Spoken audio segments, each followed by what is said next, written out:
E spesso nella vita adolescenziale, poi dopo, si arriva a provare certi sentimenti, certe emozioni, e poi quando si cresce, una disillusione profonda ti fa dire che queste emozioni, o presunte tali, non esistono, non sono vere, e quindi da grandi, diciamo, arrivano queste frasi: l'amore è una malattia, l'amore è qui, l'amore è là. Io invece voglio dire che, essendo nel pieno della mia maturità, 33 anni, posso dirvi che l'amore può esistere. L'amore esiste, però molto spesso viene confuso con altro, questo è vero, però l'amore esiste. Quindi va solo fatto un po' di chiarezza, secondo me. Io sono d'accordissimo, quando l'ho letta ho detto: questa la sposo come una mia frase. Quando ho letto Krishnamurti, che Jiddu Krishnamurti, che diceva l'amore è azione, perfetto, l'amore è azione, è la prima definizione che secondo me è perfetta. Quando si può parlare tanto dell'amore, si possono fare 2000 video sull'amore e poi non arrivare a niente. Invece una carezza, un gesto, un atto di vicinanza, quello è amore. E quindi già qui l'amore è dimostrabile nella azione. Altro punto, cercherò di essere abbastanza pragmatico e veloce. L'amore c'è e può essere di diversi tipi: può essere l'amore tra due amanti, l'amore tra due fratelli, un amore biologico con la famiglia, può essere un amore verso il mondo, può essere, lo diceva mi pare anche Plotino, ci sono diversi tipi di amore, e quindi l'amore nell'uomo, non solo nell'uomo, negli animali, diciamo, è l'evidenza principale che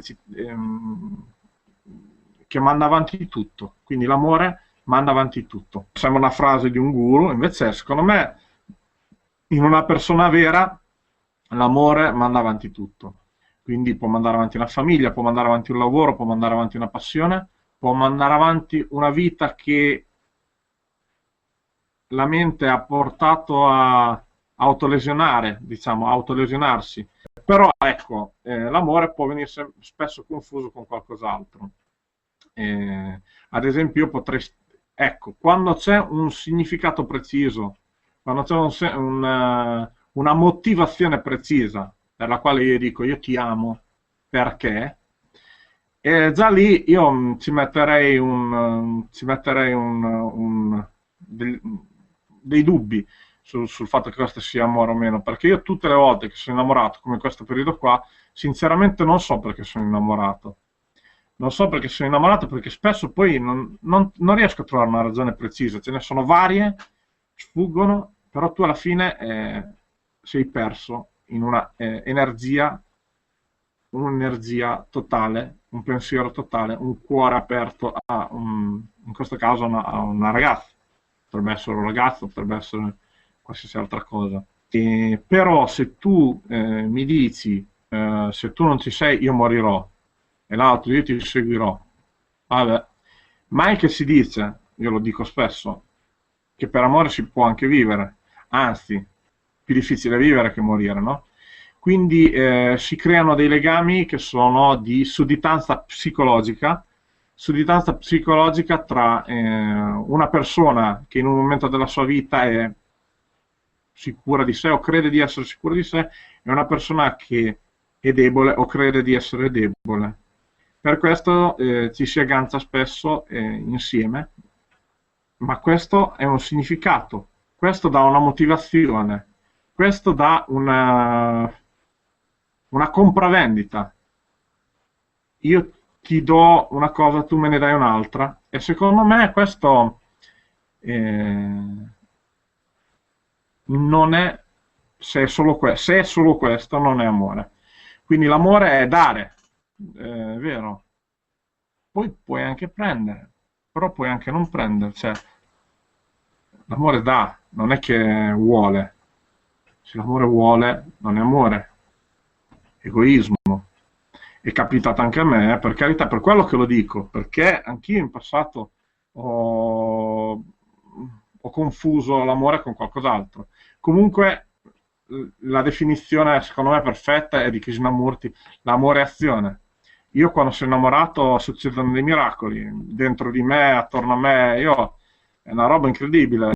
Sono felice alla fine di essere innamorato perché tutto quello che era in più passa in secondo piano.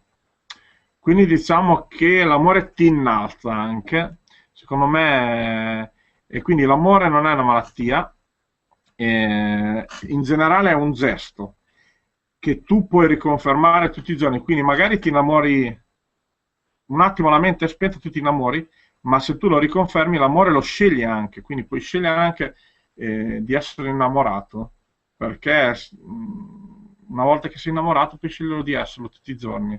E anche dare troppo amore può diventare anche pericoloso, nel senso che questo dice ma chi cazzo sei? E quindi io ho imparato che quando divento troppo amorevole riprendo le mie energie, le riconvoglio, vado sugli scogli e riaddomestico le mie energie animali e le mando verso la musica, verso le passioni, eccetera, eccetera, eccetera, perché l'amore può essere ridirezionato. L'amore è un'energia che tu puoi riprenderti se non viene accolta e ridirezionare su altre cose, quindi bisogna avere coraggio, avere libertà, però prima dell'amore viene la libertà e quindi l'amore in generale è un gesto di libertà, non può venire prima l'amore e poi la libertà, deve venire prima la libertà, libertà mentale, libertà psicologica e in questa società anche libertà economica. Niente, dai, non voglio fare troppo lungo, comunque a tutti i ragazzi che ci chiedono se l'amore esiste, l'amore esiste, l'amore è un gesto senza una volontà di riavere indietro qualcosa, è un gesto senza motivazione. L'amore è un gesto senza motivazione e in questo l'amore posso dire benissimo che l'amore è come la musica. Beh, da un certo punto di vista non serve, nell'attività occidentale non serve, è vero, però anche l'amore non serve, ma manda avanti tutto. Non ha una motivazione, anche la musica spesso non ce l'ha, e quindi quando uno fa la musica per passione, la danza, la riesce a coltivare, si accorge che poi alla fine è più importante quella di tutto il resto. È più importante la non motivazione di tutte le altre cose motivate che vengono direzionate dalla nostra mente e dalle nostre necessità di esseri umani che dobbiamo mangiare. Io vi saluto.